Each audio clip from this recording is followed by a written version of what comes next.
construction worker tested his wife saying, "I just got fired."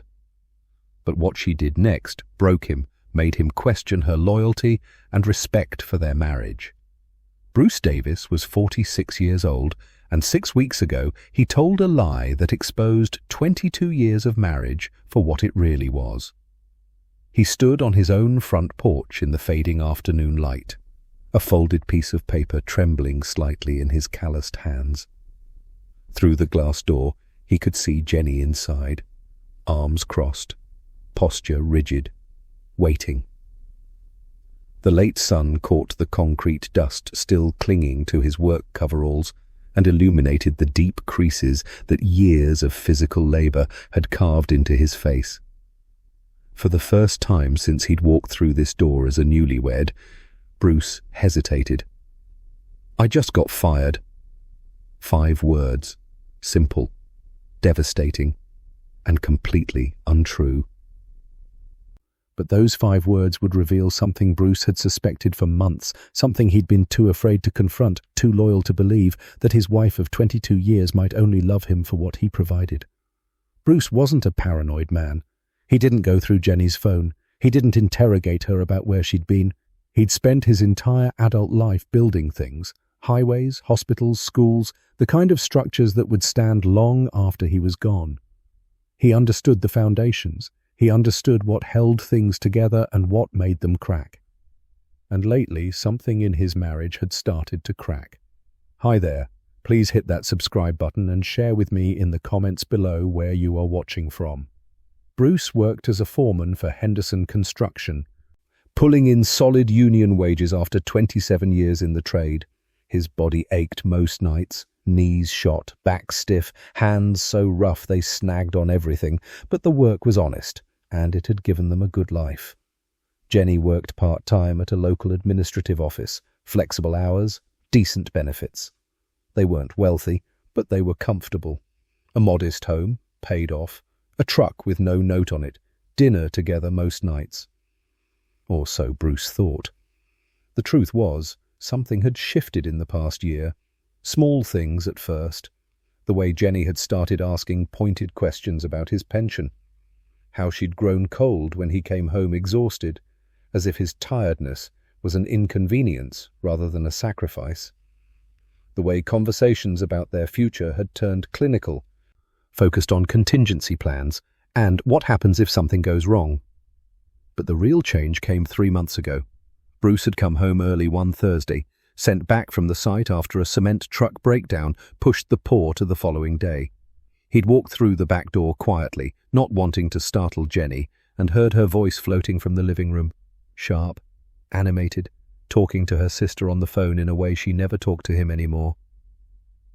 "I'm just saying, Linda, I need to know I'm protected. If something happens to him, if he gets hurt or can't work anymore, where does that leave me? I've given him the best years of my life." Jenny had stopped mid-sentence when she heard the door close. When Bruce entered the living room, she'd been standing by the window, phone pressed to her ear, face flushed. "I'll call you back," she'd said quickly, her voice shifting to something lighter. "Bruce is home early." She'd smiled at him, asked about his day, poured him iced tea like nothing was wrong.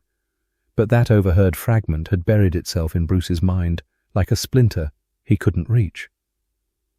If something happens to him, where does that leave me? Not us. Not our family. Me. For the next several weeks, Bruce watched his wife with new eyes. He noticed how she'd pull away when he reached for her at night, claiming she was tired. How she'd stopped asking about his work, his crew, the projects that had once made her proud. How she'd started moving important documents, insurance papers, bank statements, the deed to the house, into a folder she kept in her nightstand rather than the filing cabinet they'd always shared. And then there were the conversations. Jenny had started talking to her sister Linda almost daily, sometimes retreating to the bedroom mid-evening with the door closed. Bruce never eavesdropped. It wasn't in his nature. But he couldn't help noticing that Jenny always emerged from those calls looking at him differently, evaluating, calculating. That's when Bruce made his decision. He didn't consult anyone, didn't talk to a lawyer or a friend. He simply sat with the question that had been gnawing at him for months. Does my wife love me, or does she love what I provide? There was only one way to find out. If stories of deep loyalty tested and shocking revelations about the people we trust most resonate with you, stay with this one and hit that subscribe button. What Bruce discovered next didn't just change his marriage, it changed everything he believed about the woman he'd built his life around. Bruce had spent 2 weeks preparing. Not elaborate preparation, just mental rehearsal. He'd drafted a fake termination letter on his home computer, printed it on plain paper, folded it carefully. He'd practiced the words in his truck, sitting in the driveway, watching his own face in the rearview mirror to make sure it looked convincing. I got fired today. Company's downsizing. They eliminated my position. He hadn't told anyone at work, hadn't missed a single shift. His job was secure. He was one of the most experienced foremen in the region, respected by the crews, trusted by management. But Jenny didn't know that. Jenny only knew what Bruce told her. And today, Bruce was going to tell her a lie that would reveal the truth. He took one last breath, tightened his grip on the folded paper, and pushed open the front door. Jenny was standing near the couch when he walked in, arms crossed over her grey sweater, posture alert. The afternoon light from the window behind her cast her face in partial shadow, but Bruce could see her expression, guarded, expectant, like she'd been waiting for something to go wrong. "You're home early," she said. Not a greeting, an observation. Bruce set his lunch cooler down by the door, moving slowly, letting the weight of the moment settle. "Jenny, we need to talk." Her arms tightened across her chest. "What is it?" "Something happened at work today." Bruce lifted the paper, letting her see it. "I got fired." For a single heartbeat. Jenny's face went completely still, frozen in that space between hearing words and understanding them. Then Bruce watched her cycle through a cascade of reactions. Shock, confusion, and something else. Something that flickered behind her eyes like a calculation being run. "Fired?" Her voice climbed half an octave. "What do you mean, fired? You've been there for 27 years. Doesn't matter how long I've been there." Bruce kept his voice steady, measured. "Company's cutting costs. They eliminated my position, handed me this today and told me to clean out my locker." Jenny took a step back, her hand rising to her mouth, but she wasn't moving toward him, wasn't reaching out to comfort him.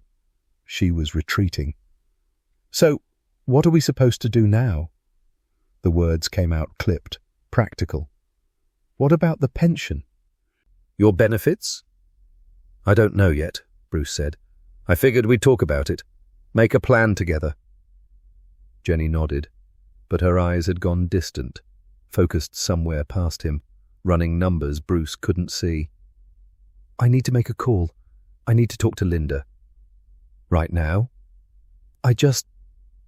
She grabbed her phone from the coffee table, already moving toward the bedroom. "I need advice. I need to think. Give me a few minutes." She disappeared down the hallway, and Bruce heard the bedroom door click shut behind her. He stood alone in the living room, the fake termination letter still in his hand, his heart pounding against his ribs. In 22 years of marriage, he'd delivered bad news before. Injuries, setbacks, unexpected expenses. Every single time, Jenny had been beside him. Her first instinct had always been to reach for him. Not today. Today, her first instinct was to call her sister. Bruce waited 30 seconds, then moved silently down the hallway, positioning himself just outside the bedroom door. He wasn't recording anything, wasn't building a legal case. He just needed to know. Jenny's voice came through the thin door, hushed but urgent. "Linda, we have a serious problem." What Bruce heard through that door over the next 10 minutes would shatter everything he believed about his marriage and force him to confront a question he'd been avoiding for far too long. Was he a husband, or was he just a provider? To understand what happened next, you need to understand how Bruce and Jenny Davis built their life together, and when the cracks first started to show. To understand what Bruce heard through that bedroom door, and why it broke something inside him that could never fully heal, you need to understand the marriage he thought he had. Bruce and Jenny met in the summer of 1994 at a 4th of July barbecue hosted by a mutual friend in their small North Carolina town. Bruce was 24, fresh off a construction crew that had just finished paving a new stretch of Highway 64. Jenny was 22, working as a receptionist at a dental office, saving money for community college courses she'd never end up taking. She'd laughed at his jokes that day. Not politely, really laughed. The kind that made her throw her head back and cover her mouth. Bruce remembered thinking he'd never seen anything so beautiful. By the end of the night, he'd worked up the courage to ask for her number. His hands still rough from the week's work, his heart pounding like he was 17 again. They were married 14 months later in a small ceremony at Jenny's parents' church. Bruce wore a rented suit that didn't quite fit his shoulders. Jenny wore her mother's dress, altered by hand. They honeymooned at Myrtle Beach for 3 days, all they could afford, and came home to a one-bedroom apartment with second-hand furniture and a refrigerator that hummed too loud. Those first years were hard. Bruce worked 60-hour weeks, sometimes more, taking every overtime shift the crew boss offered. Jenny picked up extra hours at the dental office, then transitioned to administrative work when it paid better. They ate a lot of pasta. They fought about money, about exhaustion, about the dreams they'd put on hold. But they fought together, two people in the same foxhole, aiming at the same enemy. Bruce remembered the night they finally saved enough for a down payment on their house. Jenny had cried when he showed her the bank statement. Not sad tears, overwhelmed tears, grateful tears. She'd wrapped her arms around his neck and whispered, "We did it. We actually did it. We." That word had meant everything to Bruce. It was the foundation of their entire marriage. Every sacrifice he made, the missed dinners, the aching joints, the projects that kept him away for weeks at a time, he made for them, for the life they were building together. He never once thought of his labor as a transaction. It was love, expressed in the only language he knew, showing up, providing, protecting. And for a long time, Jenny seemed to understand that. She'd pack his lunch every morning, slipping notes into his cooler, silly things, inside jokes, little hearts drawn on napkins. She'd rub his shoulders when he came home stiff and sore. She'd brag about him to her friends, calling him her rock, her hardest working man in Carolina. Bruce didn't know exactly when that stopped. It wasn't sudden. There was no single moment he could point to and say, that's when everything changed. It was gradual, a slow erosion, like water wearing down stone. The packed lunches became store-bought sandwiches, then nothing at all. The shoulder rubs disappeared. The bragging stopped. And somewhere along the way, Jenny started spending more time with Linda. Her sister had gone through a difficult divorce 5 years ago, caught her husband cheating, walked away with a decent settlement, and had been vocal ever since about women protecting themselves. Bruce didn't begrudge Linda her bitterness. She'd earned it. But he noticed how Jenny always came back from their visits with a different look in her eyes, sharper, more guarded. He started hearing new phrases in their conversations, backup plans, financial security. What if something happens? Jenny began asking questions she'd never asked before. How much was his pension worth? What happened to his benefits if he got injured on the job? Had he updated his life insurance beneficiary recently? Bruce answered every question honestly, never thinking to ask why she was suddenly so curious. He told himself it was just practical. They were getting older. It made sense to think about these things, but deep down, in a place he didn't like to visit, Bruce felt the shift. The warmth that had once filled their home had cooled. Conversations that used to flow easily now felt like negotiations. Jenny looked at him differently now, not with affection but with something closer to assessment. He told himself he was imagining it, told himself that 22 years of marriage had its seasons, and this was just a dry spell. Told himself that love didn't always feel like a fire. Sometimes it was just embers, steady and quiet.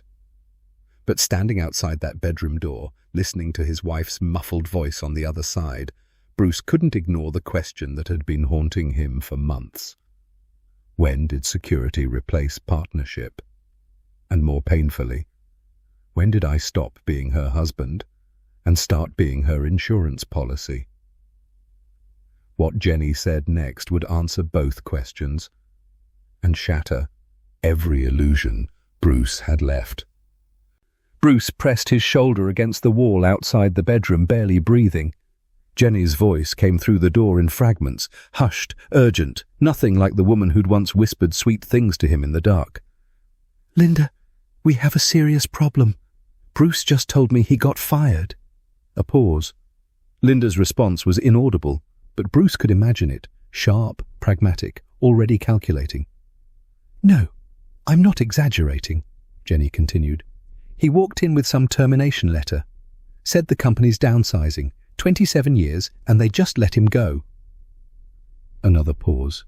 Then Jenny's voice dropped lower, colder. "I don't know what we're going to do. If he's not working, everything changes. Do you understand what I'm saying? Everything." Bruce's chest tightened. He'd expected concern, maybe even panic. But this clinical detachment felt like watching a stranger wear his wife's face. "I didn't sign up for this," Jenny said. "I've given him 22 years. 22 years of standing by him, supporting him, putting up with the long hours and the exhaustion and the—" She stopped, exhaled sharply. "And now what? I'm supposed to carry us? On my salary?" Bruce felt the words land like physical blows. Not "we'll figure this out," not "we've survived hard times before." "I didn't sign up for this." "His pension won't kick in for another 3 years if he's not working," Jenny continued. "And the 401k, I don't even know how much is in there anymore. He handles all of that. I should have paid more attention." There was a long pause. When Jenny spoke again, her voice had hardened into something Bruce barely recognized. "I know it sounds harsh, Linda, but you warned me about this years ago. You told me to protect myself. I should have listened." Another pause. What kind of man doesn't have a backup plan? What kind of man lets himself get fired at 46 with no safety net? Bruce closed his eyes. 27 years of breaking his body on job sites. 27 years of early mornings and late nights, of concrete dust in his lungs and aches that never fully healed. He'd done it all for them, for the house, the security, the life Jenny claimed to want. And now, in her mind, he was a liability. "I need to think about my options," Jenny said. "I'm not going to panic, but I'm not going to be stupid either. If he can't provide any more, I need to figure out what that means for me. For me, not for us, not for our marriage, for me." Bruce pushed himself off the wall and walked silently back to the living room. His legs felt wooden, disconnected from his body. He sat down on the couch, the fake termination letter still clutched in his hand, and stared at the wall. He'd wanted answers. He'd gotten them. The test wasn't revealing fear of hardship, it was revealing conditional love, the kind that came with terms and expiration dates, the kind that evaporated when the paycheck did.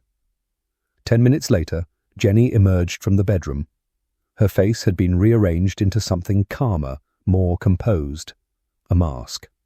"Sorry about that," she said, settling into the armchair across from him. "I just needed to process, talk it through with Linda." "I understand," Bruce said quietly. "So, Jenny folded her hands in her lap, her posture businesslike. What's our timeline here? How long is the severance? Did they say anything about unemployment benefits? Bruce studied her face, searching for the woman he'd married, the woman who'd cried happy tears when they'd bought their house, the woman who'd called him her rock. She wasn't there. 3 months severance, he said. Unemployment after that, if I qualify. Jenny nodded slowly, processing. And your pension? What happens to that? I'd have to check. Might be reduced if I'm not actively employed when I hit the threshold. She exhaled through her nose. Okay. We need to look at our options. Figure out a contingency plan. Options. Contingency plan. The language of business, of contracts, of exit strategies. I was thinking, Jenny continued, her voice careful, we might need to look at separating some of our finances. Just temporarily. Until you're stable again. That way, if something happens, Bruce repeated. I just mean... She paused, recalibrating. We need to be smart about this, Bruce. Emotional decisions don't help anyone. Bruce nodded slowly, his face betraying nothing. But inside, something had gone quiet. The part of him that had hoped he was wrong, that had prayed the test would prove his fears unfounded, that part had finally fallen silent. The woman sitting across from him wasn't his partner. She was an accountant reviewing a troubled asset, and the test was revealing far more than Bruce had ever imagined. What happened next would push both of them past the point of pretending and force Bruce to decide whether truth or silence would hurt more. That night, Jenny slept on the far edge of the bed, her back turned to Bruce like a wall. She hadn't touched him, hadn't reached for his hand or offered a single word of comfort. When they'd gone to bed, she'd said only, We'll talk more tomorrow. I need to think. Bruce lay awake in the darkness, staring at the ceiling, listening to her breathe. 22 years of sharing this bed. 22 years of reaching for her in the night, of waking up tangled together, of whispered conversations in the dark about dreams and fears and everything in between. Now, 3 feet of mattress felt like a canyon. The next morning, Bruce woke to find Jenny already up. He found her in the kitchen, not making breakfast, but sorting through a stack of papers at the table. Bank statements, insurance documents, the folder from her nightstand, the one she'd been quietly filling for months. What are you doing? Bruce asked from the doorway. Jenny didn't look up. Just organizing, getting a clear picture of where we stand.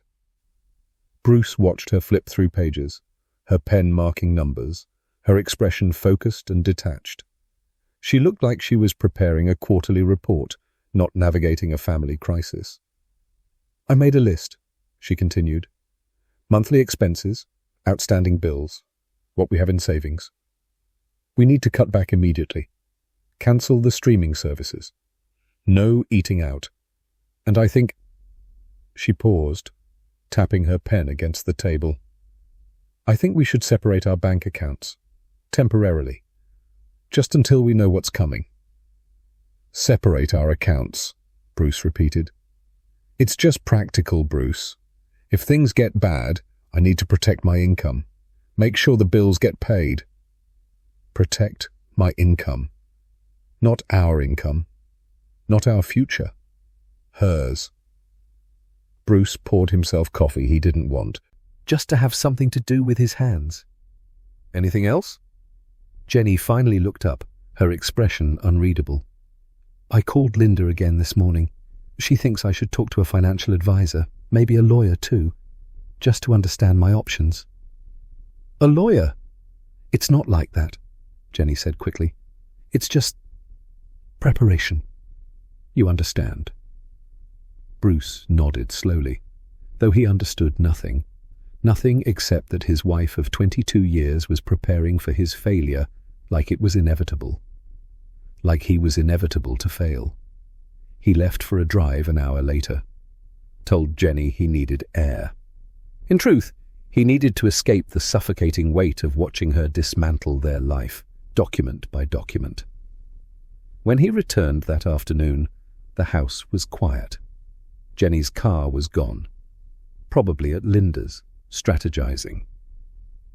Bruce walked through the rooms slowly, seeing everything differently now. The photos on the walls, the furniture they'd picked out together, the home they'd built from nothing.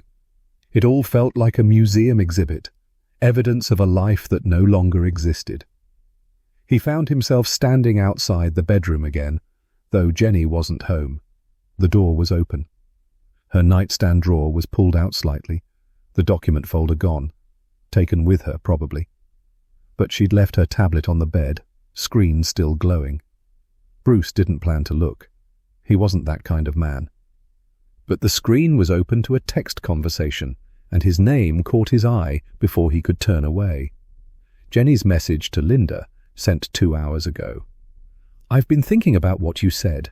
If he can't find work soon, I don't know if I can do this. I didn't marry him to be his caretaker. I married him because he was stable, because he could provide. If that's gone, what's left?" Linda's response: "You already know the answer. You've known it for a while." Jenny's reply: "I know. I'm just scared to admit it. I look at him now, and I don't see a partner. I see a burden. Is that terrible?" Bruce set the tablet down carefully, his hands steady even as something inside him collapsed. "I don't see a partner. I see a burden, not a husband, not the man who'd built this life with her, not the person who'd loved her through every season, every struggle, every sacrifice. A burden." Bruce walked to the living room and sat in his chair, the same chair he'd sat in for 2 decades. He thought about every overtime shift, every missed holiday. Every morning his body screamed at him to stay in bed, but he got up anyway, because that's what providers did. That's what husbands did, and none of it mattered, not to her. The betrayal wasn't another man. It wasn't physical.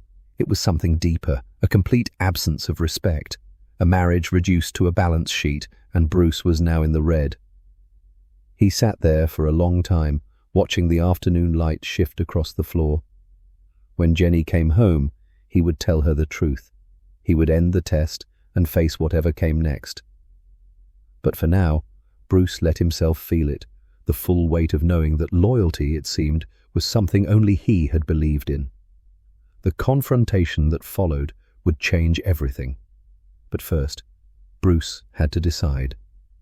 Was this marriage worth saving, or had it already been lost? Jenny came home at 6:30, shopping bags in hand, her expression carefully neutral. She set the bags on the kitchen counter and glanced toward the living room where Bruce sat waiting. "I picked up groceries," she said. "Tried to stick to the budget. We should talk about meal planning if—" "Sit down, Jenny." Something in his voice stopped her. Bruce hadn't raised it, hadn't sharpened it, but there was a weight there, a finality, that made her lower the bag of apples she'd been holding. She walked slowly into the living room and sat on the edge of the couch, arms crossing instinctively over her chest. "What is it?" Bruce looked at the woman he'd loved for 22 years. The woman he'd built a life with. The woman who 48 hours ago had called him a burden. "There's something you need to know," he said. "I wasn't fired." Jenny blinked. "What?" "I made it up." The termination letter, the story about downsizing, none of it was real. I'm still employed. My job is fine. For a long moment, Jenny didn't move. Then her face cycled through confusion, disbelief, and finally landed on something harder. "You lied to me." "Yes. You stood in our living room and told me you lost your job, and it was a lie?" Her voice rose, incredulous. "Why would you do that? Do you have any idea what I've been going through?" "I know exactly what you've been going through," Bruce said quietly. "I heard you." Jenny's face went pale. Heard me what? On the phone with Linda, both times, and I saw your messages. Silence crashed into the room like a physical thing. You were spying on me. Jenny stood abruptly, her voice sharp with accusation. You had no right. I stood outside our bedroom door and listened to you call me a liability, Bruce interrupted, his voice still calm. I read you telling your sister that you don't see a partner when you look at me. You see a burden. Those were your words, Jenny, not mine. Jenny's mouth opened, then closed. Her arms tightened across her chest, defensive, cornered. You don't understand, she said finally.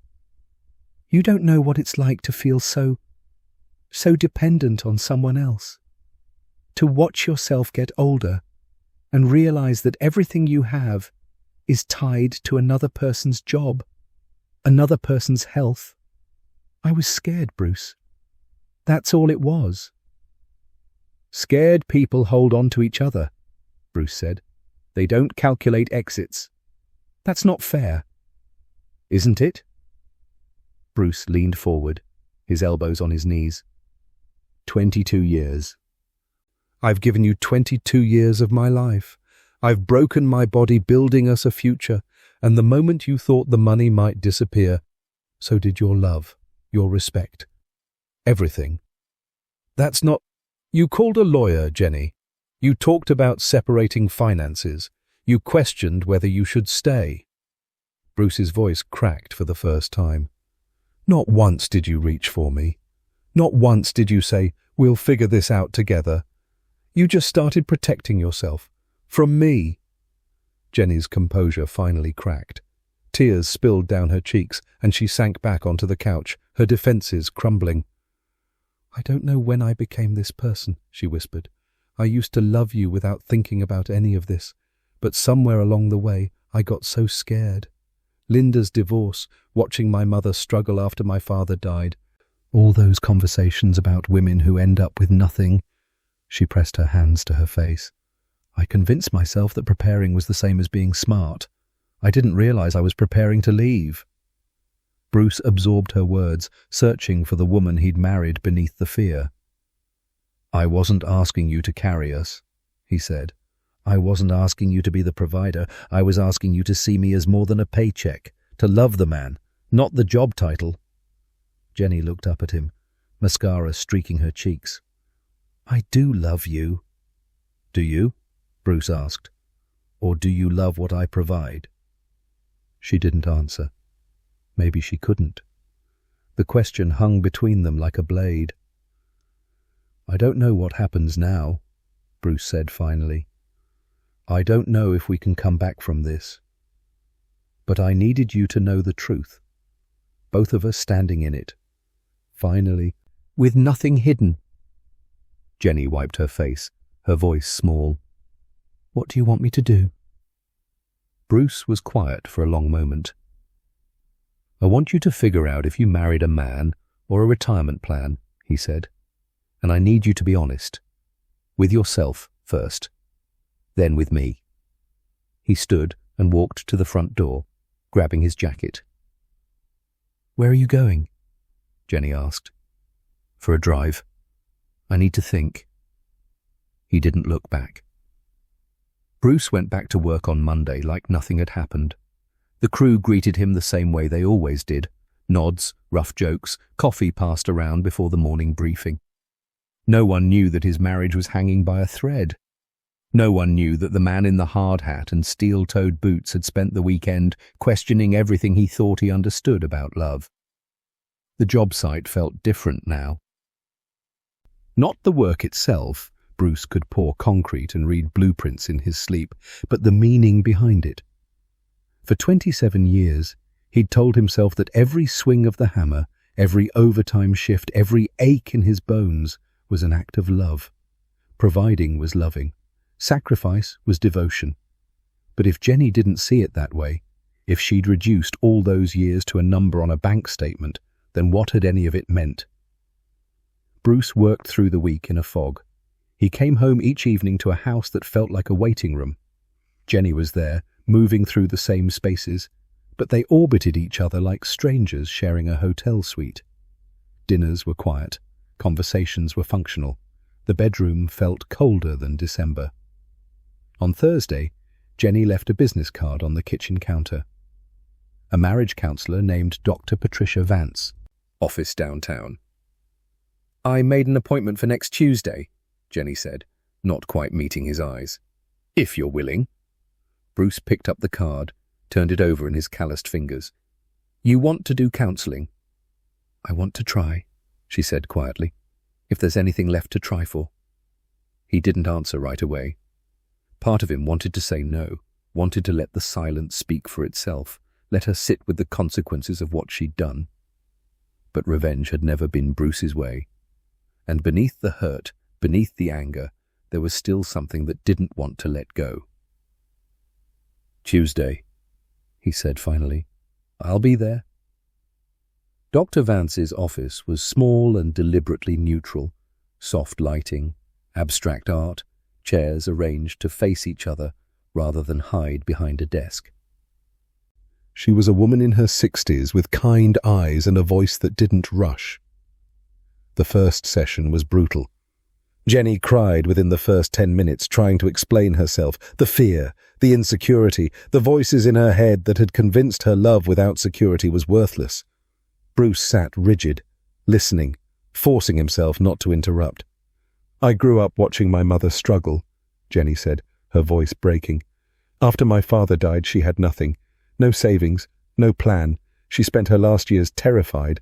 I swore I'd never be that vulnerable." "So you built walls," Dr. Vance said gently. "I thought I was being smart." Jenny wiped her eyes. "I didn't realize I was building them against Bruce." Bruce finally spoke, his voice low. "I would have taken care of you. Through anything." "That was never in question, not for me." "I know," Jenny whispered. "I know that now. But somewhere along the way, I stopped believing it. I stopped believing anyone could love me without conditions because I stopped loving that way myself." The words hung in the air, raw and honest. Dr. Vance turned to Bruce. "And you? What did this experience teach you about yourself?" Bruce was quiet for a long moment. "That I tied my whole identity to being useful, to being the provider." He stared at his hands, scarred, rough, the hands of a working man. "I thought if I worked hard enough, sacrificed enough, I'd earn her love forever. But love isn't supposed to be earned like a paycheck, and maybe I forgot that too." The weeks that followed were not easy. There were more sessions, more painful conversations. Jenny confronted the voice of her sister in her head, the fear-based logic that had poisoned her thinking. She began to see how she'd treated the marriage like an insurance policy, something to cash out when times got hard rather than something to protect and nurture. Bruce confronted his own silence. The years he'd noticed the distance growing but said nothing, hoping hard work alone would fix what words were meant to repair. They didn't fall back in love overnight. Trust, once fractured, doesn't mend with apologies. But something shifted between them. A fragile honesty that hadn't existed before. One evening, sitting on the porch as the sun set, Jenny reached for Bruce's hand. He didn't pull away. "I want to try," she said. "Really try. Not because I'm scared of being alone, because I remember who we used to be. And I want to find that again." Bruce squeezed her hand, his jaw tight. "Then we start over," he said. "Different this time, eyes open." It wasn't forgiveness. Not yet. But it was a beginning. What came next would test whether beginning again was possible, or whether some fractures run too deep to heal. 6 months later, Bruce came home to find Jenny waiting on the porch, not with crossed arms, not with that guarded posture he'd grown so used to seeing. She was sitting in the old wooden rocker, 2 glasses of sweet tea on the table beside her, watching the evening light settle over their quiet street. "Thought you might want to sit a while," she said as he climbed the steps, work boots heavy on the wood. "Before dinner." Bruce lowered himself into the chair beside her, feeling the familiar ache in his knees, the stiffness in his lower back. 46 years old, and his body kept score of every hour he'd ever worked. But tonight, the ache felt lighter somehow. "Long day?" Jenny asked. "Poured the foundation for the new medical building off Highway 70. Should be a good project. 8 months, maybe more." Jenny nodded, and Bruce noticed something different in the way she listened. Not distracted, not already calculating what his schedule meant for their plans. Just present. It had taken time to get here. After that first fragile handhold on the porch, the rebuilding had been slow and often painful. There were setbacks, nights when old resentment surfaced, moments when Bruce wondered if the fracture ran too deep. But Jenny had shown up differently, not perfectly, differently. She'd stopped calling Linda every day. When they did talk, Jenny set boundaries, gentle but firm, about the fear-based advice that had poisoned her thinking for years. She'd started leaving small notes in Bruce's lunch cooler again. Nothing elaborate, just reminders that she was thinking of him. She asked about his work, his crew, the projects that used to bore her, and when Bruce came home exhausted, she didn't treat his tiredness like a burden. She treated it like what it was, evidence of a man who still showed up every single day. Bruce, for his part, had learned to use his words. For years he'd believed that actions spoke louder, that providing was enough, that sacrifice was its own language. But Dr. Vance had helped him see the gap between what he felt and what Jenny actually received.